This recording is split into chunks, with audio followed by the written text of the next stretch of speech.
Olá, sejam muito bem-vindos à primeira edição do programa Em Pauta de 2026. A partir de agora, nós estamos pelo canal 23.1 da TCM e também pelo canal do YouTube, o youtube.com/UERN-TV. Eu sou Carlos Pereira e no primeiro programa deste ano eu estou aqui ao lado do meu colega Diego Cabó. Bom dia, Diego. Bom dia, Carlos. Bom dia a todos que estão nos acompanhando, seja na TV, seja na internet. É uma honra, né, fazer parte dessa primeira edição de 2026. É isso, e para a gente dar início a essa temporada de 2026, nós vamos já começar falando de um tema que está extremamente em voga, que é os conflitos geopolíticos atuais. Para isso, nós convidamos Thales Augusto, ele que é professor, historiador pela UERN, tem mestrado também, agora está entrando aí no doutorado. Professor, seja muito bem-vindo ao nosso programa. Bom dia a todos que estão acompanhando nesse momento a TV UERN. Bom dia, Diego. Bom dia, Carlos. Mais uma vez, satisfação eu vir nessa casa, que é a UERN, sou uerniano há muito tempo, e para falar um assunto delicado, mas com certeza uma pauta por demais necessária. É isso.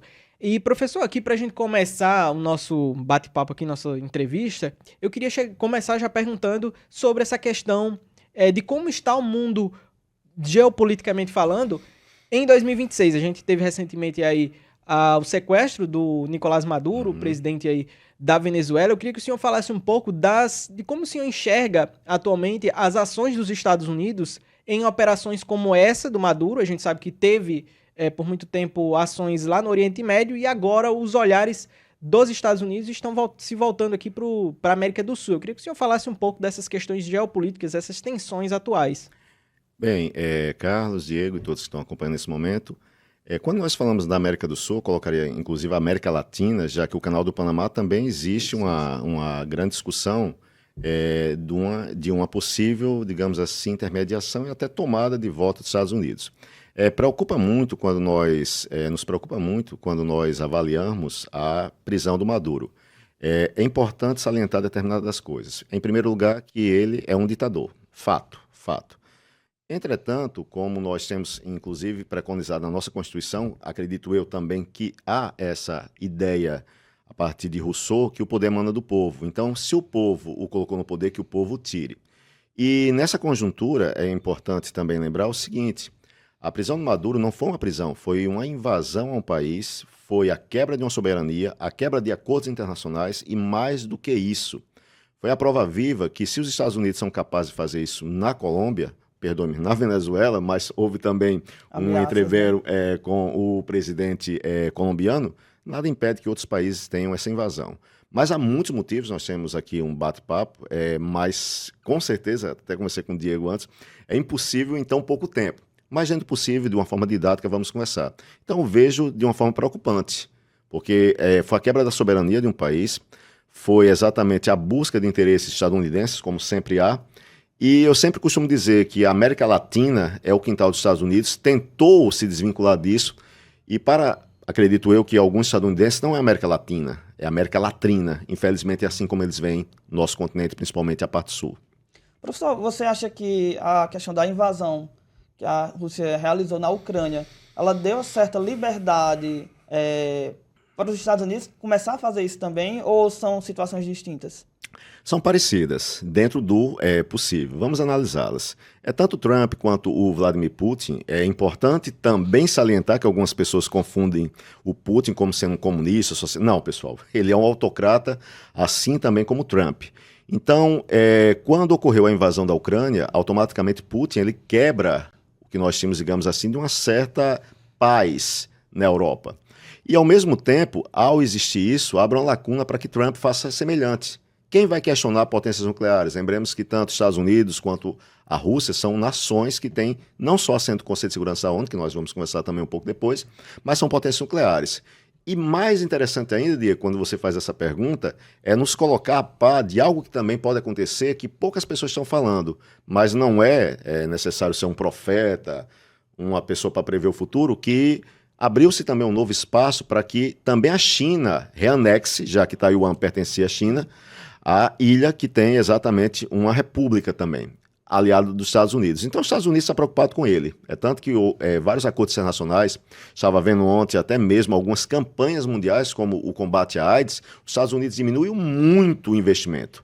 O aumento no investimento militar, o aumento do negacionismo e tantas coisas estão existindo. Então, sua pergunta, a resposta é bem simples. São semelhantes, não iguais, já que há algumas situações bem próprias de cada uma das situações. Professor, ainda sobre essas atitudes, né, essas tomadas de decisão aí do Trump, muitas das vezes aí considerada até pelo povo americano como arbitrária, eu queria que o senhor falasse um pouco de como essas decisões e essa ausência também de diplomacia com outros países afeta esse campo geopolítico, né?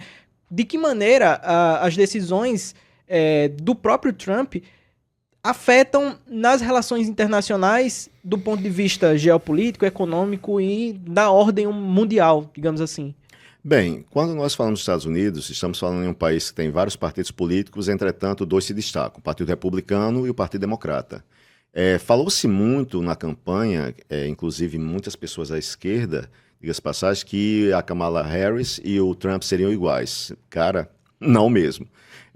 Seria praticamente impossível, ao meu ver, uma invasão a partir do comando dos democratas em qualquer região, seja a própria ideia da Venezuela ou, digamos assim, uma ameaça à Groenlândia. Trump é um cara que está passando por cima da lei. Ele está criando leis próprias, não ipsilitris, a questão de criar leis, mas, por exemplo, a consulta ao Congresso Nacional para a invasão e a prisão do Maduro deveria ter passado por lá, não passou. Acordos internacionais de respeito mútuo não estão sendo respeitados. Então, hoje a diplomacia estadunidense está muito a perigo. Por quê? Porque nós temos, assim também como à frente do governo Trump, nós temos várias pessoas que são assessores deles, que estão, pessoas que obedecem ao pé da letra o que ele diz. Então temos um perigo muito grande.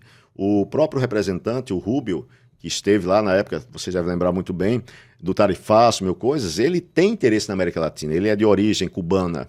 Então a intervenção nessas nações não são intervenções próprias apenas lá, mas em outras. Lembremos o seguinte, quem abastecia, digamos, no sentido geral, o petróleo em Cuba era a Venezuela. Então são quebras.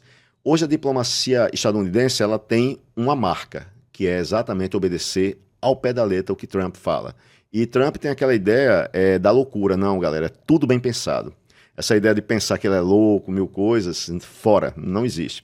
É tudo bem pensado. E muitas vezes ele ameaça algo, que as pessoas começam os seus burburinhos, e se esquece de outras. Lembremos que o caso Epstein, ou Epstein, ainda está rolando. Mas tudo isso abafa, já que diante de uma possível invasão da Groenlândia, a quebra de uma diplomacia, a quebra da própria OTAN, a quebra de vários acordos, faz com que nós tenhamos cada vez medo maior do que ele é capaz. É interessante. Eu tenho um livro que eu gosto muito, que é Como as Democracias Morrem, né? Que Clássico. é de um autor estadunidense. Conservador, de direita, mas é um cara muito sério, porque as pessoas não têm, Diego, desculpa interrompê-lo, essa ideia do conservadorismo da direita. Infelizmente, hoje, as pessoas acham que tudo é direita ou esquerda, mas é um momento para depois. Vamos falar da conjuntura atual. Então, o autor ele explica que os Estados Unidos ele não possuem uma constituição escrita igual a do Brasil. Isso, consuetuda ordinária. Do lá, a nossa é promulgada. Isso, exatamente. Então, assim, ele fala que o Partido Republicano, ele meio que, por não ter uma lei específica escrita, detalhando o que eles podem fazer, eles meio que quebraram a regra de ouro, que seria essa regra, não da neutralidade, mas da harmonia entre os poderes. Uhum. Então você percebe que hoje o Partido Republicano ele não está mais ligando para o candidato em si, eles não barram mais um candidato extremista, eles querem estar no poder. Você acha que, nesse aspecto, a política americana ela pode, em algum momento, se estabilizar e recuar, o Partido Republicano recuar e adotar um tom mais moderado e isso tudo? Eu acredito ser difícil, porque hoje, estando no poder, o Partido Republicano estando no poder e o Partido Democrata estando muito calado, está havendo até por parte de alguns democratas, eu estou acompanhando também através, não sei inglês, só sei o verbo to be, não é nem to be, viu pessoal? Quem está assistindo, não é nem to be, é to be, porque eu não sei nada de inglês. Mas procuro dentro do possível pegar, traduzir algumas coisas, também acompanhar blogs, acompanhar também televisão, a própria CNN latina, espanhol. E quando você fala essa pergunta, é temeroso, porque, por exemplo, a Constituição estadunidense, ela não houve mudanças desde a sua criação. Nós tivemos 7 constituições, algumas promulgadas e ortogadas. E a de lá, assim também como a Constituição inglesa, ela é consuetuda ordinária. O que é isso? Através dos costumes. Não houve mudanças. É uma lei escrita, está lá, estabelecida. E até a gente chegou a brincar, bem antes, eu mandei um texto para o Diego, depois vocês vão vê-lo, que é sobre a 51. Não a cachaça, não a Pirassununga, mas é o 51º possível estado estadunidense, que seria quem? A própria Groenlândia. E, apesar de parecer uma brincadeira, não é. E é muito preocupante por quê? Porque as leis estadunidenses, cada estado estadunidense tem sua própria Constituição. É interessante isso. Quando nós falamos em pena de morte, prisão perpétua ou uma prisão de 30 anos, cada estado estadunidense pode decidir. Um adolescente poder dirigir ou não, com 16 anos também pode. Mas a lei maior, ela é muito firme, ela é engessada, usar esse termo que é mais adequado.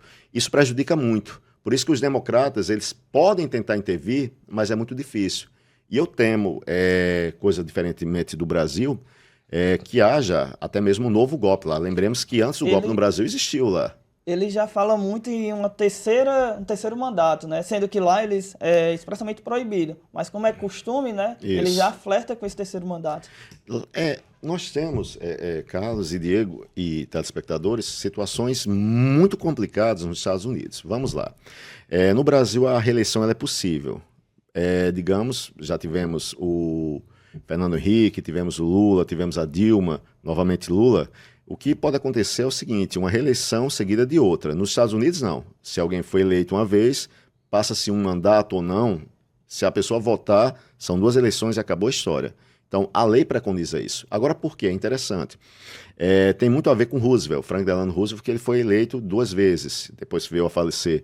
Mas para não haver exatamente aquela ideia de um único partido, uma única pessoa à frente. Então, é muito preocupante, já que é a exemplo, digamos, da Alemanha nazista, a SS, uma tropa de elite. O Ice, lembrando que não é o Ice, uma música, não é Ice Kiss, eu tenho mais de 40 anos, vocês não sabem nem o que é isso, é um confeito bem antigo, o Ice Kiss, faz muito tempo. O Ice é preocupante, o Ice está agindo de uma forma, vocês são da área de jornalismo, da área de comunicação, sabe o quanto está havendo um cerceamento das liberdades das mais variadas. Usando crianças como isca, né? Crianças, havendo a invasão de determinados logradouros. Eu estava acompanhando essa questão que, assim como no Brasil, a invasão de casas é proibida nos Estados Unidos, é proibido. No Brasil também, o mandato de segurança não pode acontecer, se não faz a memória, das 6 horas da noite às 6 horas da manhã, não pode. Mas existe uma quebra muito grande. E é com tristeza o que eu vou falar. Por mais que muitas pessoas acham os Estados Unidos a maior democracia do mundo, não é, galera. Segunda coisa, quando nós falamos em conhecimento, se um estadunidense, não todos, mas uma boa parcela, for tirada do país ou pedirem para que num mapa ele diga onde são os Estados Unidos ou qualquer país, eles não vão saber. É incrível isso e é preocupante. Nós temos um país, eu acredito que vocês tenham assistido, um filme que eu indico que vocês assistam, que vale muito a pena, tem muito a ver com os Estados Unidos, com o Brasil também hoje, que se chama Idiocracia. Assistiram? Não, ainda não. Depois eu mando para vocês. É fabuloso. Indico Idiocracia. Não vou dar o spoiler, mas procure Idiocracia. E nós vivemos esse estado, nos Estados Unidos, um estado meio idiota, onde temos um governante que está à frente que não está nem aí. Eu temo muito. Ele não vai sair à toa. E não é só um homem no sentido que está à frente do Estado, é um empresário. E por ser empresário, também estava acompanhando, ele ganhou bilhões, bilhões. Eu estava vendo um podcast que eu gosto muito, Foro de Teresina. Eu sou apaixonado por aquele trio. Assim também como o Toledo e a Thaís Bilenque, se eu não me engano, também na hora. Tá, você está falando isso? Sim, é importante, porque são canais, a URN-TV presta um serviço maravilhoso, eu estava falando com os meninos aqui antes, a questão da extensão fundamental, que é a TV URN também. Mas, com certeza, eles bebem também de fontes diversas, e são 2 fontes que eu indico. Temo muito por um terceiro mandato dele. Só que antes disso, vai haver uma guerra civil. Ou já está acontecendo, o que está acontecendo em Minnesota é pesadíssimo. 2 pessoas foram assassinadas, cidadãos estadunidenses que foram mortos. E de uma maneira, as imagens que está vazando depois, de uma maneira altamente brutal. São execuções sumárias. A licença para matar está tendo. Tinha no Brasil uma tentativa de licitude, grau de licitude. Era mais ou menos esse termo, que no Brasil policiais poderiam matar de qualquer forma. Ainda bem que não passou à frente. Mas lá está tendo isso. As pessoas estão até se divertindo, brincando, parece, de matar as pessoas, algo do tipo. Isso é realmente muito preocupante, essa situação, professor. O assunto está muito bom, mas a gente vai agora para um rápido intervalo. Nós voltamos já já com mais Em Pauta.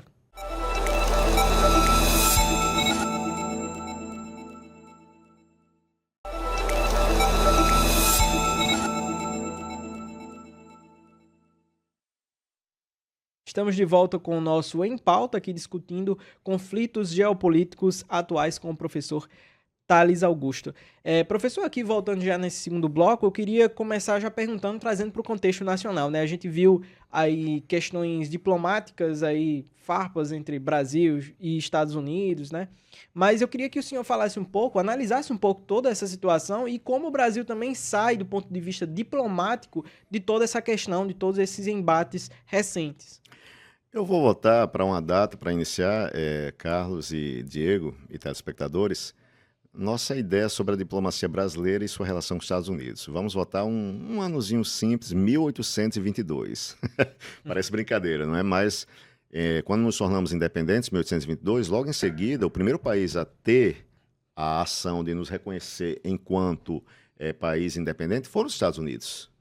À época existia também, pouco depois, não ao mesmo tempo, pouco depois, no século XIX, duas ideias fortes na diplomacia dos Estados Unidos para com a América Latina. Aí sim, nós tínhamos a ideia sobre a América para os americanos. Agora é importante, a doutrina Monroe, quando a gente fala América para os americanos, lembrem, você que mora no Brasil, você que mora no Paraguai, Uruguai, Argentina, México, você não é americano, você é latino-americano, segundo eles. Mas todos somos americanos, apesar que eu gosto mais do ABC do que do América, lá em Natal, mas sou flamenguista.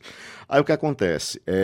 O Brasil ele teve toda uma relação muito interessante com os Estados Unidos, muito mesmo.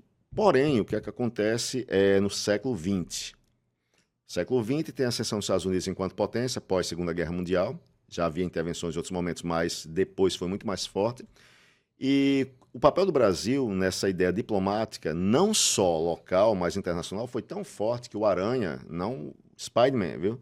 O Aranha foi tão importante na Constituição da ONU que o Brasil é o primeiro país sempre a discursar na ONU para o mundo. Não à toa que o Lula, o Bolsonaro, o Temer, a Dilma e tantos outros que antecederam são donos dessa prerrogativa. Então, o Brasil, mundialmente, estou respondendo sua pergunta que eu quero fazer o contexto para a gente chegar hoje, para a gente entender como a diplomacia brasileira ela é fundamental, ela é maravilhosa. Então, o Brasil tem toda essa relação. O que é que acontece no momento atual? O momento atual, que não é atual, começa ano passado, apesar de que é bem próximo, nós tivemos o tarifaço. O Brasil foi, o Marco Rubio teve uma relação direta, ele é cubano, para com o Brasil e ter exatamente aquela imensa tarifa para que os produtos brasileiros pagassem.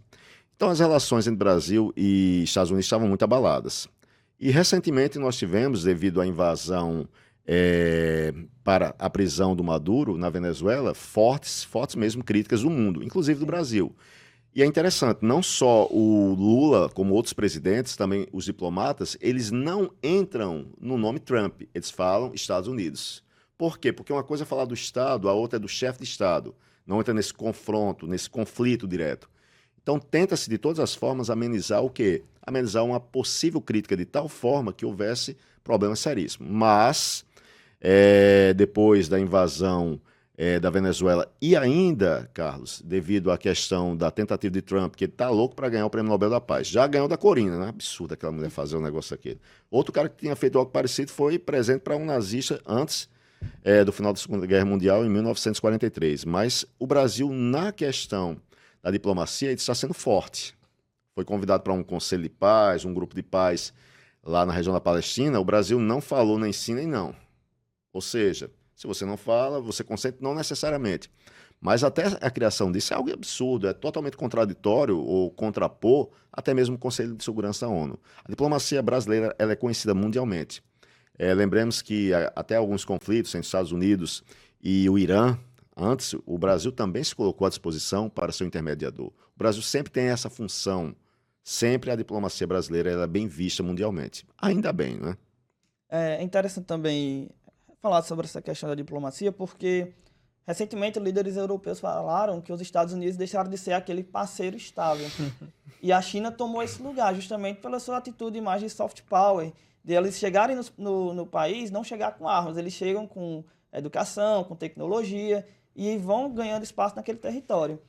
Só que ao mesmo tempo você percebe, Trump recentemente ameaçou o Canadá com 100% de tarifa, caso ele aceitasse, fizesse acordos com a China. Então fica uma situação muito delicada para o Brasil, que tem seu principal parceiro comercial, a China. Então, assim, como você vê essa relação do Brasil, como equilibrar essa situação, esse tom de ameaça o tempo todo? Você me falou a palavra soft power, aí, desculpem, eu lembrei que tem uma questão, depois eu mando para vocês, que eu usei com meus alunos lá do IF, até peço desculpa à turma do terceiro ano de Química, que eu tive que faltar para vir para cá, mas não tinha como não atender um convite da UERN, viu? O pessoal lá do IF de Apodi. Bora lá, o soft power, para você que está acompanhando, o Diego falou, é o poder mais leve, é uma forma que muitas vezes alguns países utilizam para dominar outros, seja economicamente, politicamente, mas principalmente às vezes até culturalmente. Eu lembro de uma canção do Renato Russo, Geração Coca-Cola, que tem um soft power muito forte ali. Quando nascemos, fomos programados para assistir os desenhos. Eu sinto saudade da TV Globinho, não vou mentir, mas tudo bem. Era um desenho estadunidense que tinha um poder sobre a gente. Eu era criança, na época, já tenho quase 50 anos. Mas a China, historicamente, se nós formos procurar, nunca invadiu um país. Militarmente, nunca invadiu. A China é um país milenar, mais de 5 mil anos de história nós temos. Alguns dizem até 10 mil. A China é um país que suas relações econômicas estão se dando no mundo. O Brasil, como você bem citou, Diego, tem como hoje maior parceiro econômico a China. Não só o Brasil, mas praticamente toda a América Latina. Não por acaso, existe aí também, é importante, nossa conversa não é só sobre a questão da guerra, mas também de guerras diversas. E uma delas, que está sendo uma guerra travada pela China, é o que nós chamamos de nova Rota da Seda. E essa nova Rota da Seda está sendo feita. Ela está sendo feita de uma forma que também é importante, é interessante saber que até os Estados Unidos têm uma relação direta com a China, de tal forma que os papéis do Tesouro estadunidense, grande parte deles são comprados pela China.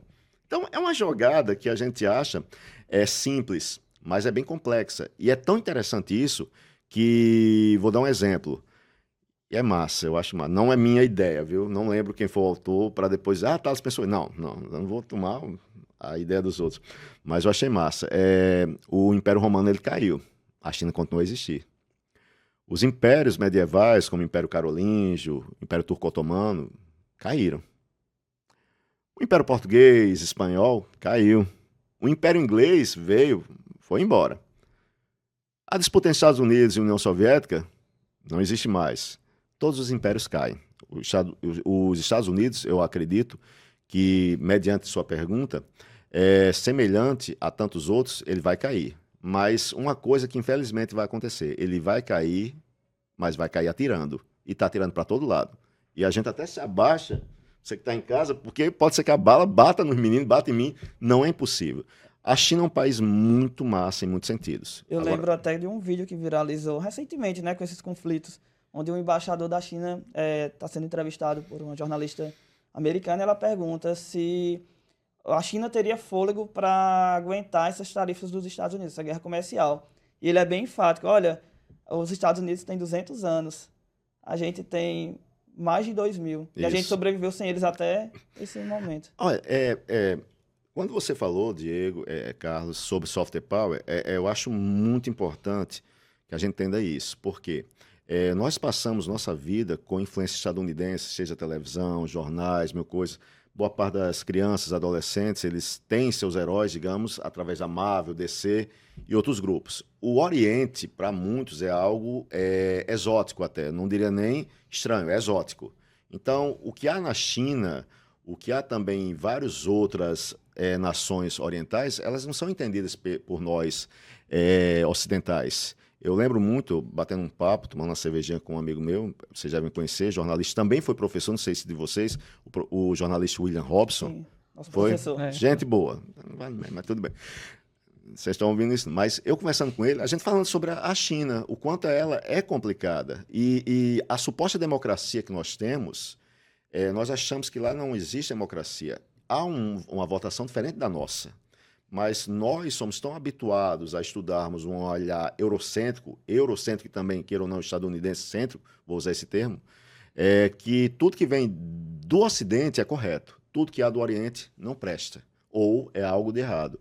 Então, eu vejo a China tomando o mundo. Nós falamos um pouco antes do início da nossa conversa que nós temos, digamos assim, um neoimperialismo, que nós temos 3 grandes potências imensas, que são quais? China, Rússia e Estados Unidos. Essas 3 nações, elas estão dividindo o mundo. E não será impossível que Taiwan seja vítima, invadida, eu não vou usar o termo vítima porque ali, digamos que também eles se organizem, já que são todos chineses, não só chineses, como também os habitantes de Taiwan, mas é algo complicado. Novas invasões podem acontecer por parte da China, na verdade não seria nova, seria uma invasão. A Rússia pode ainda avançar na Europa. A questão dos Estados Unidos pode também invadir a própria Europa, já que a Groenlândia é um pedaço da Europa. São perguntas que são pouco difíceis de serem respondidas, que pode acontecer.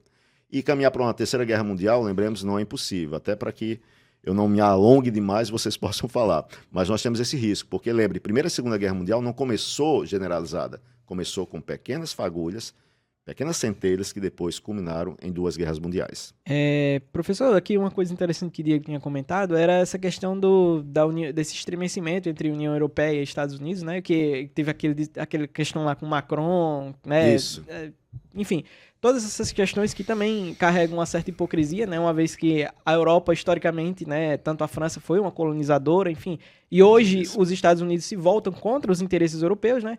Enfim, mas recentemente a gente viu esses acordos com a China, da União Europeia, e também, mais recentemente, com o Mercosul, né? Que agora está paralisado lá pelo parlamento, mas eu queria que o senhor falasse um pouco qual é o recado, rapidamente aqui, falasse um pouco qual é o recado desses novos acordos ou dessas novas reorganizações onde os Estados Unidos perdem uma certa influência nesses outros países e qual o recado que fica nesse momento do ponto de vista geopolítico e econômico, enfim, cultural.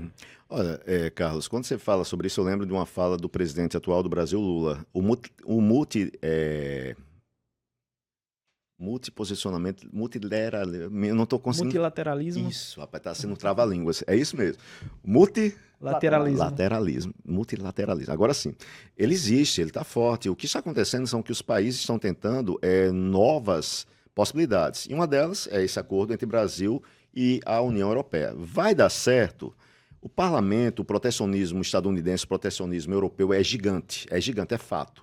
Então é uma incógnita, pode ser que se alongue ainda durante um tempo. Eu acredito que vai acontecer esse acordo, mas novas medidas serão tomadas.